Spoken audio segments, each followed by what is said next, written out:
Bonjour à tous, je suis Winnie Bakashika, je suis journaliste et aujourd'hui je vous propose une petite chronique par rapport aux événements qui ont marqué l'actualité de ce week-end en RDC.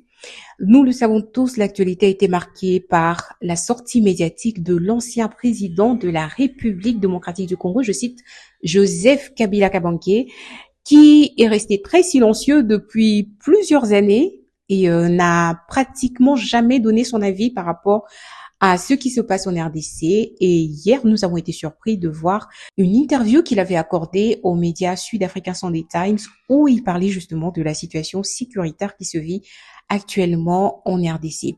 Sans pour autant citer le Rwanda comme étant le commanditaire, l'ancien président de la RDC accuse son successeur de mauvaise gouvernance et il qualifie justement son régime de dictatorial.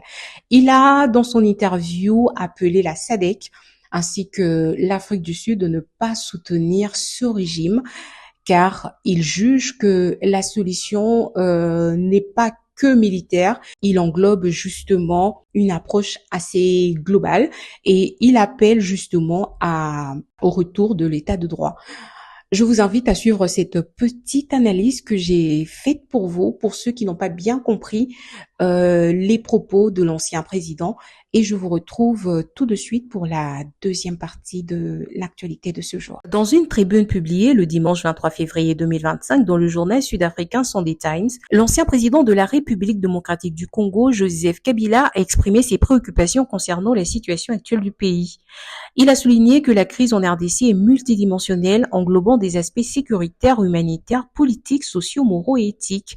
Kabila a critiqué la gouvernance du président Félix Tshisekedi, l'accusant de violations constitutionnelles et de répression accrue. Il a appelé la communauté de développement de l'Afrique australe SADC et l'Afrique du Sud à ne pas soutenir aveuglement le régime en place, affirmant qu'une solution militaire seule ne suffira pas à résoudre la crise. Des réformes institutionnelles et un retour à l'état de droit sont nécessaires. Selon lui, la SADC devrait prendre en compte ces réalités et ne pas gaspiller ses ressources en soutenant un régime qui qualifie de dictatorial.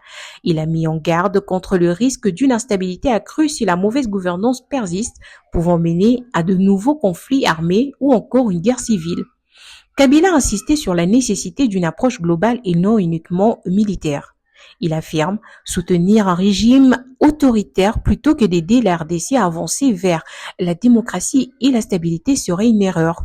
Le monde observe si l'Afrique du Sud, connue pour ses valeurs humanistes, continuera à envoyer les troupes en RDC pour combattre ce qu'elle perçoit comme une aspiration congolaise, a-t-il conclu. Enfin, il a rappelé que la crise actuelle ne se limite pas au M23 ni aux tensions entre la RDC et le Rwanda, mais s'inscrit dans un contexte plus large remontant en 2021. Il considère qu'elle est à la fois sécuritaire, humanitaire, politique et morale et accuse le pouvoir en place de vouloir rompre le pacte républicain issu du dialogue intercongolais de Sun City et de la Constitution de 2006. Et cette deuxième information, c'est la découverte macabre d'une dizaine des jeunes hommes qui ont été abattus hier dimanche au camp militaire de Katino à Goma.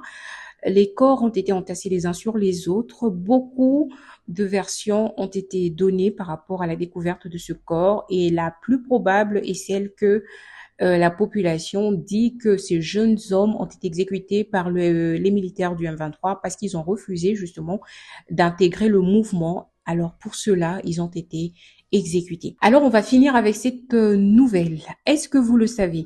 Quand vous voyagez, que vous payez le GoPass, savez-vous que vous êtes en train de payer la dette du gouvernement passé? Et oui, c'est ce que la première ministre a affirmé devant la population, devant la presse. Elle confirme que le GoPass, c'est juste un moyen pour nous, le peuple congolais, de payer la dette qu'avait prise de l'ancien gouvernement. Justement, je vous invite à suivre ces petits extraits et je vous retrouve plus tard. Tout ce qui est payé au GoPass sert à régler une dette qui a été gagée jusqu'en 2027 par le régime précédent.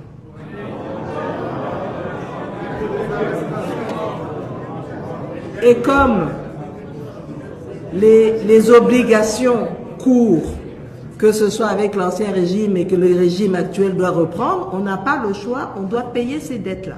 Et voilà, c'est fini pour aujourd'hui. Moi, je vous retrouve le mercredi pour une deuxième chronique de l'actualité. En attendant, portez-vous bien et soyez prudents. Portez votre pays à cœur et nous espérons que les choses vont s'améliorer. Nous envoyons tous nos encouragements aux forces, au FRDC et ainsi qu'à tous les gouvernements, mais surtout à la population de l'Est du pays, à Bukavu et à la population de Goma. Portez-vous bien et je vous retrouve le mercredi pour la deuxième chronique de l'actualité. Au revoir.